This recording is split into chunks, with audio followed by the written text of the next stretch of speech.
தருமபுரி மாவட்டம் பாலக்கோட்டில் பிரசித்தி பெற்ற ஸ்ரீபுதூர் பொன் மாரியம்மன் கோவில் மாசி மாத திருவிழாவையொட்டி பக்தர்கள் அழகு குத்தியும் காவடி எடுத்தும் நேர்த்திக்கடன் செலுத்தினர்.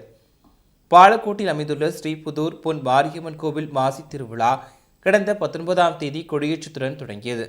தொடர்ந்து நாள்தோறும் அம்மனுக்கு பல்வேறு வாசனை திரவியங்களால் அபிஷேகம் செய்யப்பட்டு மகா தீபாராதனை காண்பிக்கப்பட்டது.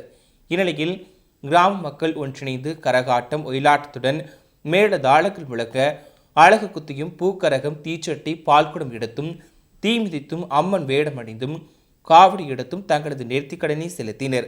மேலும் பெண்கள் மாவிளக்கு மற்றும் பூத்தொட்டு எடுத்து ஊர்வலமாக வந்தனர்.